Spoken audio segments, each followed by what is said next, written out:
Ng ambon, guys! Bigla kami inambon! Ayan. Pero, parang hihinto naman siya mamaya. Sana, huminto. Bili kami ng ice cream at ng makakain kasi di pa kami nagla-lunch, di pa kami nagbe-breakfast. So, let's go!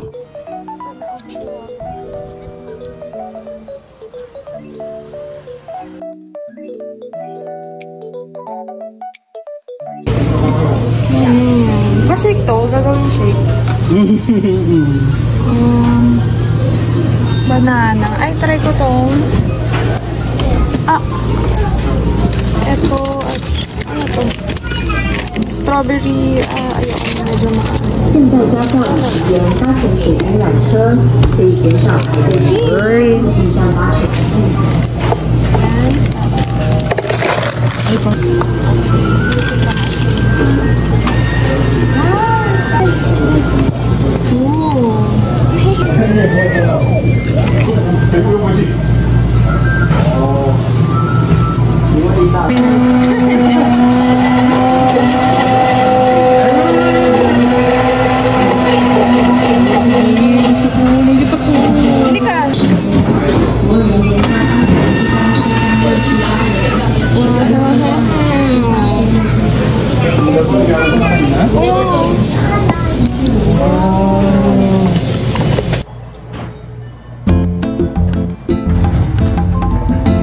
Oh my God! Oh shit, ang hangin. Huwag ka kasi tumayo! Maririnig mo lang yung hangin. Pag single ka tapos solo ka lang, mag-senti-senti ka dito. Tatatanggal ako ng audio. Oo. Kasi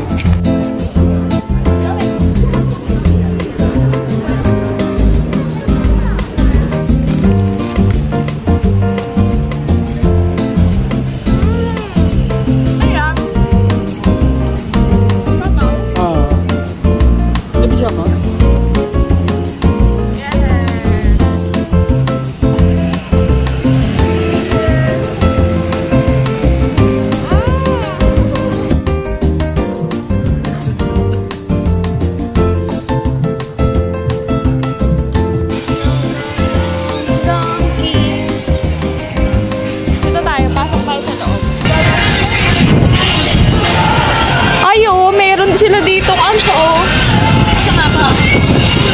kitchen na ginagawa ko. Oh, meron din sila na ito. Tax refund. 250 for rice mask. Oh, 99. Nice. Ito na lang kaya. For Ashley. Ang dami mga, for cuts. 59. Ito 99. Cute.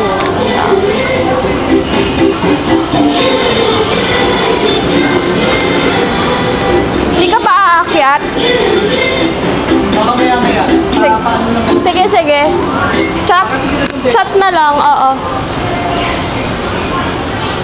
Oh my gosh, ang dami pala dito. First floor pala.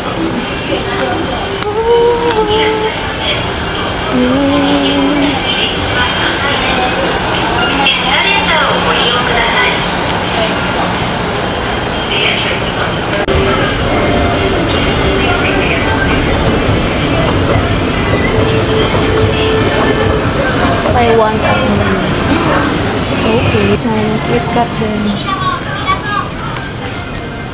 Pero po Japanese.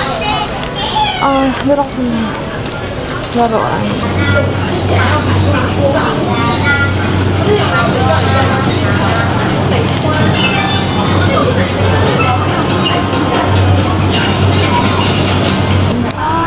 Cute! Sparkling water.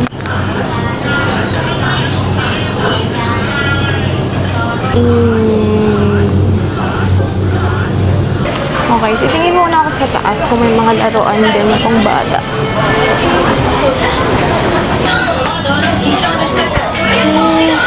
Makeup.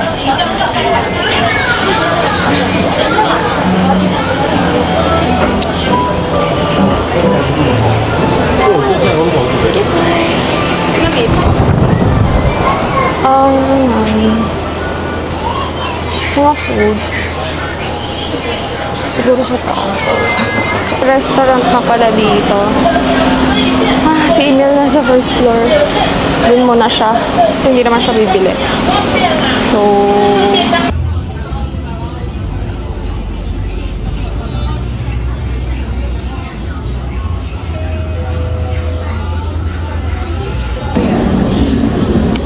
$120. 12 pieces. Ayun o.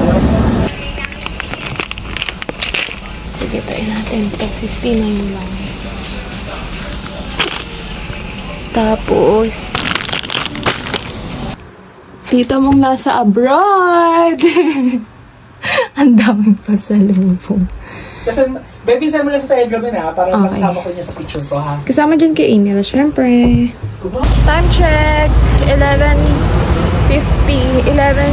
p.m. our last night, last day na namin dito. Baby, dito daw. At no cares. Pag ganito? Pag gano'n, no cares. Pag gano'n yung Watson ba? Pati ito. Ay, Watson sa pinakagitna ng Shimending Night Market. Ay, saan ba? Doon ba? Oo, may Watson. Di ba yung dog, yung ano, yung Shifutang. Guys, pagod na kami. Pero sinusulit namin ang bawat sandali. Yes. It was thrilled. Very tiring. Ang dami namin ikakwento. Naiwan yung gamit namin kasama yung passport sa taxi. Ay, May pumasok pa sa kwarto na hindi namin kilala. yes. Out and ano. May pumasok sa kwarto na hindi namin kilala. Tapos may nakasabay kaming afan. Betche Cola si Sheila. May kami. Roommate. Ay, hindi naman siya roommate. Mamimiss ka namin, Taiwan. This is our last stop in Taiwan. Siyempre, hindi na ako babalik dito kahit marami akong gusto balikan. Kasi ang next trip ko na, London na. Uy, Saan? Dito tayo, baby. girl, wala ka sa Pinas, girl. Eh, ang problema, Pilipino ako. Ay, nako. Ano ba yan? Hoy, dito ka! Girl, hindi kita ibibail pag nakulong ka talaga.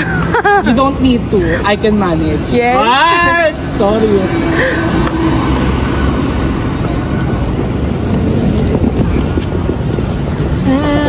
Lawak-lawak ng sa gilid. Hoy! Sa gitna pa dumaan. Diba?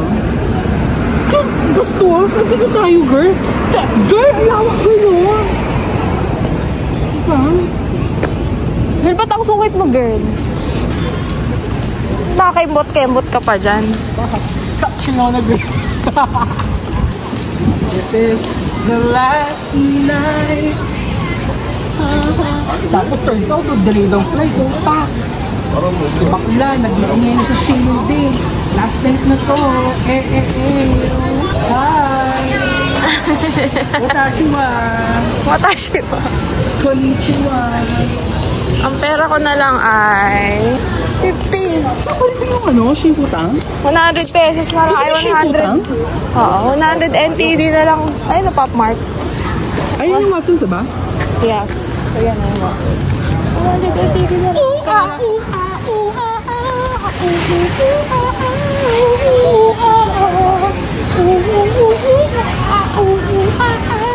Bawal ang girl dito. Sorry, hindi na Pilipinas pero Pilipino ako. Hi! Nakailang suway na ako ngayon kay email. Mga pang 527 na suway na ako sa kanya.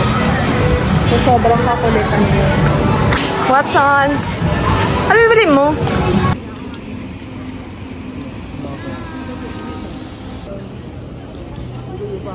Oh, 110. Ano pa? Yung dalawang ban. Oo, 129 isa. So,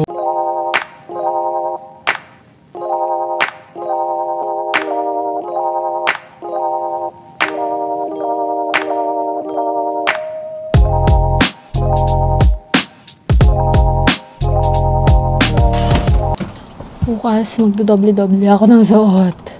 Kasi ang dami kong dinalang sweater. Akala ko uulan din dito. 3 yung dinala ko. So, magdoble-doble ako bukas. Ang pinaka-favorite kong kape na natikman dito. Bumili ako nito ng 5. pwede akit ako dyan? Yes, sure. Yes, sure. Or rinig ka naman dito eh. Wait lang po. Yes. Bumili na ako ng donut. Ang dami ko palang nabili for 4 na piraso, 150 NTD. Pero masarap siya. Ano to? Oil balm? Balm para sa mga kasukasuan. Ang nirecommend ni Emil. Ng friend. Yan, nirecommend sa kanya. Friend of friend. Pumila akong 2 kasi bagay sa akin to. Na laging sumasakit ang kasukasuan. Sobrang sarap niya, baby. Yes. Mahal naman. Ang bigat eh. Ako na mag-awak mo. Parang gago, baka tao, akala mo. Shoot. Asan yung plastic mo? Lagi mo dito. Kasi ang dami kong dinala. Pati mga, waterproof shoe cover na hindi ko nagamit. At raincoat na hindi ko rin nagamit kasi tinatamad kami magsuot ng ganito. Sayang ang OOTD. Diba? Dinala ko pa itong cleansing ko. Hindi naman ako nagbasa. Pabigat lang. Time check.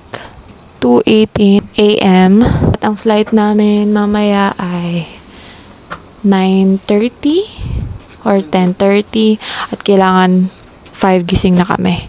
Ayan ang ating special guest. Ang i-interview natin, walang iba kundi si... Kamusta naman ang Ximenling, ang Taipei, Taiwan as your first out of the country? Pero hindi naman bigla. Correct. Kasi ano yun eh, di ba cable car? So parang zipline na nasa cable car. Eh, ang lakas pa ng hangin. So hindi mo maiwasang mag-isip na what if may an unfortunate event na nangyari. Although wala pa naman ako nababalitaan na may bumagsak na cable car sa mga gondola. No? Pero hindi mo maiwasang mag-isip ng ganon. Pero at the end of the day, mas na-outweigh nung fear, yung fascination, yung ganda. Pag nakita mo na yung Taipei, the capital of Taiwan, in the aerial view. So talagang iba yung feeling niya. Tapos nature siya, puro green, refreshing. North Coast tour lalo na yung Japan. Kasi ang ganda ng place. Kulang na kulang yung 2 hours talaga. Busog ka talaga.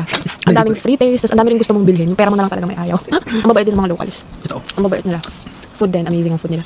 10 out of 10 ang food. Would recommend. 10 out of 10. Most traumatizing na nangyari sa amin. 3-day trip. Ako yung naiwan kami ng bus sa from Shiven ba yun? Ito ba? From Shiven. Ito? Nagpapanik ako ganun. Hindi mo lang, nagpapanik talaga ako sa loob. Kasi hindi ko pinapalata. Pag pinapalata ako kasi, baka madami ka sa negativity ko. Mga ganun. Nalate kami ng 5 minutes. Pero nakahabol naman kami. Actually, no, 5 minutes. Hindi sila Filipino time kasi Taiwanese time sila. Kami na talaga yung Filipino time. Nakahabol naman kami pero nag-taxi kami. Ang best ay nag-taxi. Dalawa ba? Mahal din. Mahal mag-taxi dito. Pero at least, convenient kasi may taxi, may bus. Kaya mo pumunta kahit saan. Agree na nakakapanik yung experience ng naiwanan kami ng bus dahil na-late kami kaka-picture. Specifically ako. Panay ako, kasi nag-picture. Bus. Pero ibang level kasi nangyari kanina. Kakagali lang namin sa grocery. So ang nangyari, pagkatapos namin bumili, di may hawak kami malaking box, nandun lahat ng grocery. Pumara kami ng taxi. Yung taxi na pinara namin, kinausap muna namin, not knowing na nailagay pala ni Bebo ang mga kagamitan namin sa taxi na yun. Nilagay ko sa likod ng taxi yung mga dala bag natin. Kasi kukunin natin yung box. Correct. No offense naman kasi nung time na yon tapos na yung negotiation eh. Meron ng contract, may meeting of the minds na yung driver pati kami na sa ganito kami pupunta, ganito yung gagawin namin, i-load lang namin yung box. Sinabi namin na okay po, pahintay lang kami, kukunin lang namin yung box, sasakay namin. The moment, the actual act nung pagkuha namin ng box, biglang tumakbo yung taxi. Girl, tumakbo yung taxi. Nandun sa loob ng taxi, yung mga important na ID, andun yung passport namin. Andun yung DJI. Andun ang passport, lahat ng ID, cellphone, mga bangko, basically yung pinakang important, yung talagang pinakang mahalagang mga bagay na hindi pwedeng mawala pag nasa international trip ka. Napaupo talaga ako nun. Tumakbo yung taxi. Habulin mo pala. So siya tumakbo, hinabol. Sabi nung isa kasama namin, ando ba sa stoplight? Kasi parang huminto pa yung taxi, may stoplight. Eh hindi na namin naabutan. So it turns out, pero nakita ko siya lumiko. Nakita siya lumiko. It turns out, after 2 to 3 minutes, nagulat kami bumalik. Tapos pagbalik, ay, nag-iinit ang dugo ng lola nyo. Nasigawan si taxi driver. Kasi siya magkikwento nun sa ibang vlog siguro. Nasigawan si taxi driver pero nagsorry rin naman sa huli para pampalubag loob. Ang recollection namin doon is yung mga Taiwanese people, tapat sila. Dito ka lang makakakita ng kalsadang walang traffic enforcer, walang mga persons of authority na pakalat-kalat sa labas kasi lahat ng tao disiplinado. So, going back and applying it doon sa taxi driver, sabi niya, kaya daw pala siya tumakbo kaagad kasi bawal makita ng mga CCTV na yung taxi nakatigil lang ng walang laman, lalo na nasa pedestrian pa o nasa ano ba yun? Yung traffic light. Ayun yung eksena, kaya siya umikot. In fairness naman dun sa taxi driver, mabait. Tsaka in-start niya yung metro pagkaikot niya, hindi yung time na kinausap kasi umikot siya, di ba? Kasi, siguro kinakausap niya tayo, tapos walang nasagot sa likod niya. Yun yung sabi niya na, wala daw tao, walang no talking, sabi, no talking at the back, sabi niya. Wala daw. Pero kasi may contract niya, may nagdagdag po ng isip namin na ganito, dito pupunta, pinakita namin yung mapa sa cellphone, sabi niya, okay, ganyan. Siguro nung pagkasara ko ng pinto ng sa likod, akala niya nasa loob na tayo. Sinara ko kasi yun kasi nandiyan nilagay ko yung mga bag. Akala niya nakapasok. Pwede. Pero, ayun po. Ayun ang summary ng aming Taiwan trip. Siguro papapanood namin dito after 30 years. Pag 50 plus na kami. At tatawanan na lang namin mga nangyayari. Sayang hindi natin na-vlog yung kanina yung pagkalabas natin ng Carefree na iwanan tayo ng tao. Ay, nagbabalik tayong tumawag ng Yes, police. ng police. Pero buti na lang mababait ang mga Taiwanese people. The best. Kung sa Pinas yun, tinakbo na yun. At hindi na kami binalikan.